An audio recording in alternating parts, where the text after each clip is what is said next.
Good afternoon, and welcome to the Momkus McCluskey Asset Protection webinar.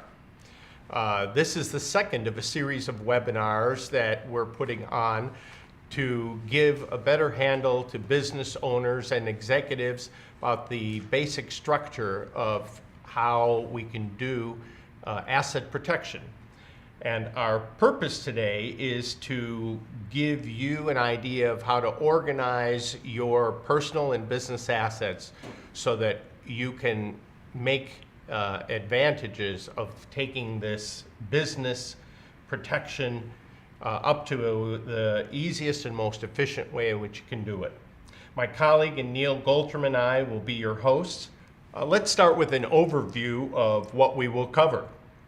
First, we're going to talk about the underlying concept behind asset protection planning and how it works. Second, we're going to talk about business assets and the kinds of risks that businesses have. Third, we're going to talk about some of the tools we use to protect business assets. Fourth, we're going to very briefly talk about some of the advantages of accounts receivable financing in asset protection. Fifth, we'll talk about insurance and its role in asset protection planning. And then finally, we're going to apply some of the principles we will have already discussed to personal assets and talk about some particular tools that we use that only apply to personal assets. So with that in mind, there are many misconceptions about what asset protection planning is designed to accomplish. So let's briefly talk about what it is that we're actually doing. Most fundamentally, what we're trying to do is to make sure that involuntary creditors need to negotiate with you in order to get paid. We're hoping that we can put you in a position that you pay only cents on the dollar in the case of an involuntary debt that you owe. So what am I talking about when I say involuntary creditors? An example would be an injured person who sues you and obtains a judgment. Once they get a judgment, they are a creditor of yours and would proceed to try and liquidate some of your assets. A voluntary creditor, on the other hand, is someone like the bank that you want to borrow money from, and that bank may require that you sign a personal guarantee in order to get the loan. But that's something that you actually bargained for and expected. An involuntary creditor is somebody that you really didn't even have on your radar scope, and now you find that you owe money to that person. Now that we've established the goal of asset protection planning, which is to put you in a position to negotiate a cents on the dollar deal, let's discuss when it's important to act. It is really critical that you act before you actually have a judgment against you. And that is because of a legal concept known as the fraudulent conveyance. In essence, a fraudulent conveyance is a transfer of assets where you intend to defraud your creditor. And the courts and juries are entitled to look at what we call badges of fraud to determine whether or not a conveyance you made is fraudulent.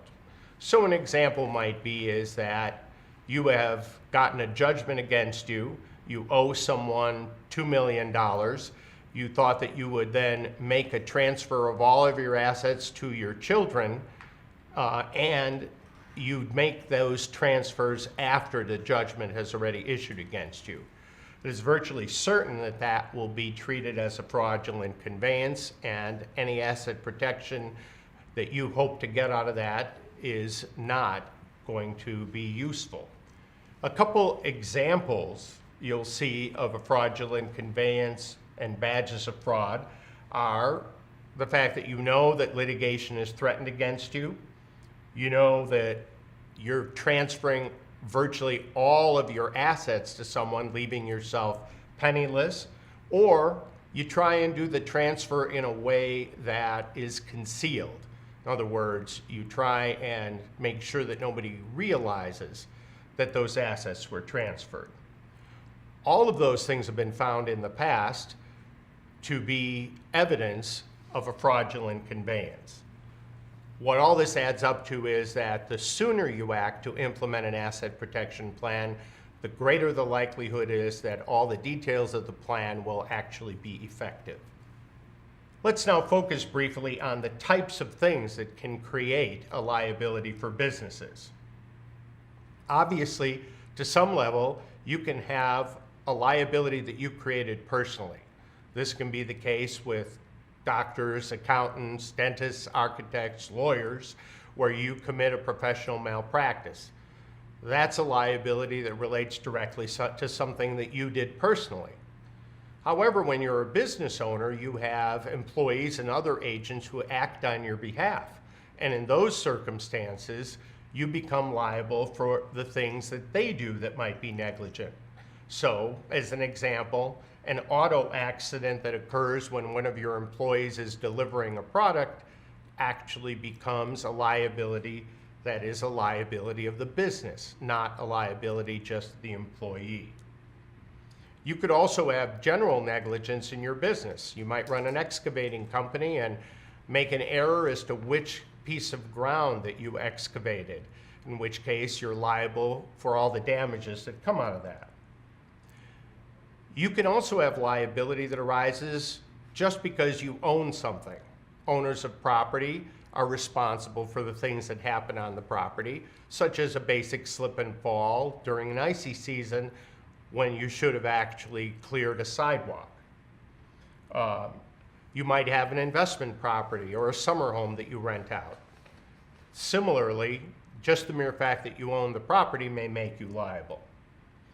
And finally, there are situations where you actually enter into a contract for personal liability. An example may be when your business borrows money, but in effect, you also have to sign a personal guarantee in case the business is unable to pay that money back. So, what do we do to accomplish the asset protection planning? We draw from tools from three disciplines, one from business planning, financial planning, and from estate planning. And the first thing we're going to focus on is the tools that we draw from business planning. Most of you probably already, to some level, engage in some sort of asset protection planning, and that's simply having a corporation or an LLC rather than doing business directly. And I think most of you are probably already familiar with that concept. We build on that concept by going and taking another step by actually subdividing other aspects of your business into different entities. So, a corporation or an LLC is a separate legal person, and when you're acting in the capacity of another entity like a corporation or an LLC, the liabilities stay with that entity, and in fact the assets that are your personal assets, such as your home, are excluded from being reached. So in business, the most typical entities used are corporations and LLCs. LLCs are limited liability companies. In past years, limited partnerships were regularly used as another asset protection tool to limit liability, but in fact, those have fallen out of favor with the advent of limited liability companies because limited liability companies are more effective and simpler to operate. Now let's focus for a minute on corporations. Corporations, being a separate legal entity, are protecting you because you title your assets into that entity, the assets that are used for the business, and you make sure that people that are employees of that entity make known to everyone they deal with that they're dealing on behalf of the corporate entity. This means that officers and directors are not personally liable for injuries caused by the negligence of an employee. Rather, it's the business that is responsible. So this asset protection planning can extend beyond just the owners to actual officers and directors of the company. Limited liability companies, though they have not been around as long as corporate entities, have become increasingly popular because there are several advantages in using a limited liability company for asset protection purposes. Not the least is the fact that with a corporation, a creditor can sue and obtain your stock in a company and actually become an owner of a corporation. Things don't work the same way in an LLC. In fact, in an LLC, no one owns any of the assets individually. They simply have a right to the participation in the proceeds of the business. So there's a thing called a charging order that would issue by a creditor who's trying to get at an LLC interest. Also, there are times when an LLC is necessary because there are limitations on some corporate entities, such as Subchapter S requirements. So increasingly, LLCs are used as a primary business entity, and not the least of which is because they're asset protection advantages. So the principles of what we do when we use corporations or LLCs is to split things up in a logical fashion that isolates potential liabilities. And you'll see on this slide a series of these liabilities. For example, a liability that arises simply because you own the real estate. You could put the real estate in a separate entity. A liability that arises because of the equipment you're using. That equipment can go in a separate entity. So as an example, it may be that if you don't want to expose the value of the real estate to a potential involuntary creditor, what you do is you own that real estate in a separate entity. So if the accident or negligence comes from the operating entity, the entity that owns the real estate is not liable for that injury.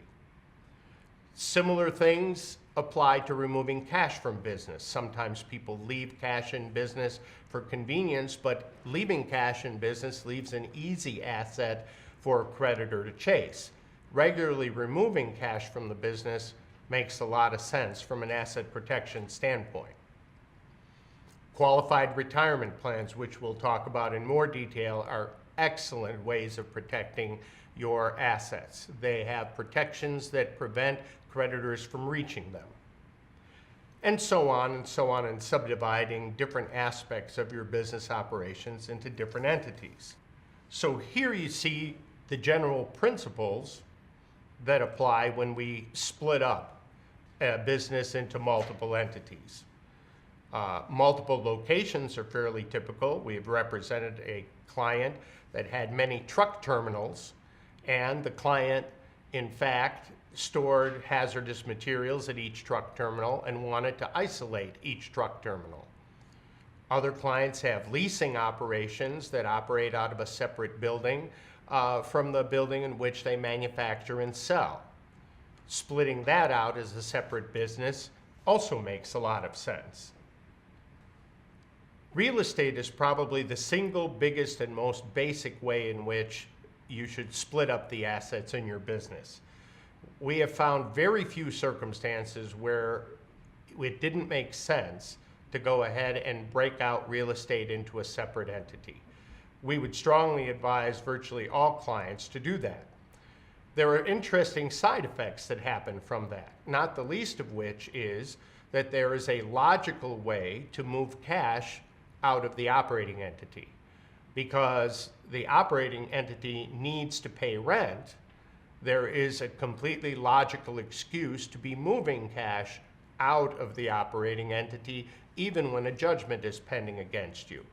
Now the cash is going into the real estate entity and can be distributed from there. The similar concept that applies to real estate can apply to equipment, especially heavy equipment where dangerous operations take place. Moving heavy equipment and leasing it back to the company that is operating the business is another very basic way of splitting up business assets. Again, it also allows cash to be moved out of the operating company in a legitimate way because you're paying rent. And in fact, that applies generally to cash of all kinds in the business. It's generally a bad idea to leave excess cash sitting in a business, and instead it should be distributed as soon as possible. All right, at this point, Neil Golterman is going to take over and talk about qualified retirement plans. Thank you, Ed. To further the conversation about legitimate ways to remove cash flow from the operating entity, qualified retirement plans are an excellent tool for many reasons, especially here in Illinois, as well as with many other states. Qualified retirement plans are creditor protected. That is, that a creditor cannot automatically go to a court and argue that the investment funds in that 401k or IRA should be used to pay that judgment. Of course, later on, when distributions are being made, it's possible the creditor still could be around. However, the point is that currently it's good planning to have for retirement, and there is that asset protection component. Also, with regard to Ed's conversation about separate entities, another opportunity for segregating assets, which protects those assets and also provides a legitimate way to, again, have cash flow exiting the operating entity, is creating a limited liability company to hold and own intellectual property rights such as patents, copyrights, and trademarks. You would enter into a royalty agreement between the IP entity and the operating entity so that royalties are being paid. And as Ed noted, that's a legal contract and obligations where the operating entity is making payments to another entity that you own, or maybe you've set it up so that maybe a next generation of owners are involved. Another method for, again, separating out assets, if you will, and removing cash from the operating entity is creating an entity that will actually have all your employees and then by agreement providing them for one or more of your other operating entities. In essence, what you're doing here is providing your own outsourcing agency. But again, with arm's length transactions and agreements, these are all legitimate uses of these different entities. Accounts receivable, obviously a big part of most businesses, and a big asset, and the question always seems to be how can we speed up the payment process for those accounts receivables. One method potentially is to make a loan against the accounts receivable, which then increases your cash flow. Of course, the negative there is that with the lender involved, there's going to be something less than 100% that comes back to you, but the lender will also have a lien against your accounts receivable. This, again, to a judgment creditor is not going to look very collectible, and it's going to make it harder for a judgment creditor. And that's one of the themes that we're talking about here is you're making it hard for the judgment creditor to collect on a judgment. Our next slide lists business and personal insurance. Insurance protects our assets. That is, if a claim is made against your businesses or against you personally, there should be insurance to be in place to cover the potential liability. It's important to review all of your insurance coverages, both personally and for your business. This is to make sure that you have adequate coverage and coverage for all of your risks. This includes all areas of your business and investments. For example, if you are a landlord, whether it's commercial or residential property, you should have landlord insurance. If you have boats and ATVs, you need to make sure these are adequately covered. Recently here at the firm, we represented a husband and wife who had an auto insurance policy in place with a $300,000 liability coverage. Certainly that exceeds the minimum requirement for Illinois law, and they may have had some savings on the premium that they paid. However, that wasn't enough coverage when the wife was in an accident where the other driver suffered an unusual injury to his hand and arm, basically debilitating him and making it difficult for him to continue earning a living. That injured individual hired a lawyer. They made an initial settlement demand of $3 million. The insurance coverage obviously did not come close to covering that. However, we were able to successfully negotiate a lower settlement, but the family still had to use their own assets to pay $1 million to settle the case. This is why we strongly recommend review of your insurance coverages as a way to protect your assets. Also, at the bottom of our list on this slide, you'll see the term umbrella insurance. We think umbrella insurance coverage is a viable part of any asset protection plan where you are engaged in many different activities. In the case that I just described, if the family had a $1 million auto coverage policy and had at least a $1 million umbrella coverage, they would not have been required to pay out of their own family assets to resolve that issue. Captive insurance companies are another way to create a separate business entity and actually opens up a new business opportunity, and that is in the area of insurance. Again, creating an LLC to provide your operating entities with all of the insurance needs can be done in many instances. Such a captive insurance company can reduce your insurance costs in various ways, and there's a collateral benefit because of the insurance being issued by the captive. The operating entity is required to make premium payments to the captive, which either you own or you've set up to be owned by maybe the next generation of family business owners. We're going to be talking about various topics of protecting personal assets. Primarily, we'll discuss trusts in various ways and uses. And this includes irrevocable trusts and different entities for a vacation home, and then we'll wind up with asset protection trusts. Trusts are generally going to be a written agreement, and they're going to involve the trust maker, the trustee, and the beneficiary. The trust maker is the person. Maybe it's a family member who wants to make a gift of assets to the next generation of family, and they're either minors or perhaps too young to just give the assets outright at the time. So the trust maker will create a trust, make an agreement with the trustee where they're making a gift. That trustee may be a different person than the trust maker, and then describes how those assets are to be used through the trust for the benefit of the next generation of beneficiaries, the family members who are supposed to receive the benefits of those assets. And you can use almost any asset, but again, maybe it's all or parts of operating entities. Could be that captive insurance company that we're talking about, but it could be almost any asset.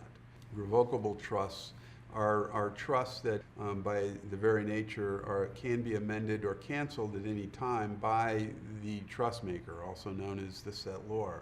These kinds of trusts generally are not asset protection devices in their own right. They're used for estate planning. They're used to minimize potentially estate taxes, but they will not minimize income taxes in most instances. But again, it's a tool that's there for use in overall planning. Irrevocable trusts, on the other hand, do provide a few more opportunities for asset protection from the standpoint that the trust maker is then giving the assets to the trustee and therefore the trust, and they are no longer the owner of that particular asset. Therefore, the trust maker's creditors are not able to collect against those assets. Also, because of the nature of these trusts, the beneficiaries who will benefit from the use of that asset are not technically the owners either, and therefore their creditors are not able to attach those assets directly. At the bottom of this slide, we have the term limited term trust, and these are a very specific use trust for different purposes, sometimes in making charitable gifts, sometimes in making investments that will benefit a particular beneficiary for a period of time, and with the asset perhaps reverting back to the original trust maker, or perhaps being directed to another beneficiary, whether it's a family member or perhaps a charitable institution. Here in Illinois, we have a form of ownership of the homestead property, the primary residence for a family, known as tenancy by the entirety. This is a form of joint ownership, just like joint tenancy, which is a traditional method for a husband and wife to own property. However, by law, there is a little bit of asset protection from the standpoint that the judgment creditor of just one of the spouses cannot force the foreclosure of the primary residence. That is, as long as the husband and wife own that property as tenants by the entirety. And also, because of recent changes in the law, if you are owning the assets, that primary residence, that is, through a trust for estate planning purposes, you still maintain that bit of asset protection against the judgment creditor, again, of just one of those spouses. Oftentimes, in the right circumstances, we'll recommend that a vacation home or second home somewhere, whether it's in Illinois or in another state, be held through a limited liability company. This is good, particularly where that home is going to be used by people other than your family, and especially if you are renting that home. We talked earlier about insurance, and we talked earlier about liability protection for the entity, so that would apply in that situation. But it's also the entity, in combination with the use of a trust, a good method for creating the rules for use of that vacation home for subsequent generations, and as well as passing on ownership to those generations. The last topic we're going to talk about at today's webinar are asset protection trusts. These are a variation of the trusts that we're talking about, and they're going to be irrevocable trusts that can't be changed. And we're also talking about a trust that the trust maker uses their own assets to fund those trusts. And so the term self-settled trust is used, or self-settled asset trust is used. Traditionally, such trusts have not been allowed to be used to protect the trust maker and the assets where the judgment creditor is claiming that the assets were used simply to avoid liability, and where you're just owning those assets and trying to avoid them being subject to any kind of creditor. And in particular, here in Illinois, that is the case. We do have more than a handful of states now in the U.S. that are, by law, creating some form of what's being called a domestic asset protection trust, and it's simply that they have changed the course of their legal history to say that such asset protection trusts are appropriate in given circumstances. In those circumstances, the law generally provides for you have to give up control, of course. There's limited access to the principal in those trusts, and in some instances, those assets are still reachable by certain creditors.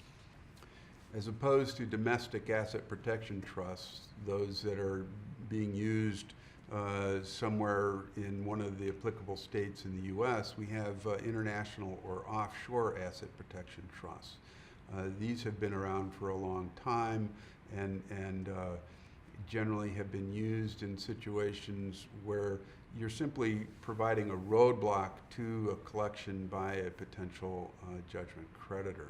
Those roadblocks are fairly obvious. Since we're going to an international jurisdiction, a separate country, the laws of that country will apply. Many of those laws promote secrecy and promote the difficulty in removing assets from the trust or from that jurisdiction. Also, a creditor has to use a local lawyer in that jurisdiction to force the trustee to disgorge any of those trust assets. Further, with those offshore asset protection trusts, creditors have to prove their case all over again. Again, this is basically the way they have their new laws applied, and will require a new trial. Some of the other rules include not allowing contingent attorney fees, which are common here in the U.S., but not allowed in these foreign jurisdictions. Also, compliance with local laws will require a litigant to purchase a surety bond in order to file that lawsuit, because again, their local laws will say that the loser pays costs. That's something that's different from what we encounter here in the U.S., where each party pays their own litigation expenses. We think that asset protection trusts are a good tool in the right circumstances. There certainly are some negatives to their use. Talked about some of those, obviously, here in the U.S., where there are limited states that actually allow self-settled asset protection trusts. Also, there's an expense attached, whether it's a domestic asset protection trust or going offshore, to setting up these trusts and then the ongoing administration for these trusts. Not to be treated lightly is the increased scrutiny that is garnered by the IRS with these offshore trusts. That's because of the abuses that have been seen and the secrecy that is often found. Quite simply, anytime an asset protection trust is used, especially when it's an offshore trust, it's not for hiding assets, and it's not for hiding income and not reporting income to the IRS. However, recent history has advised us that some of these trusts are used that way, and that's why there's this increased scrutiny. That concludes our presentation today on asset protection. We thank you for joining us. As indicated, although we touched on some topics that revolve around estate planning, we really didn't get into the details. We'll save that for another webinar and another day. We just wanted to also reiterate that asset protection is not a one-size-fits-all kind of thing. It is the individual facts and circumstances of a particular business, family, ownership situation that result in implementing various tools that will be good for business and be good for the family and their asset protection. Thank you for joining us, and if you have any questions, we certainly will be available to answer those.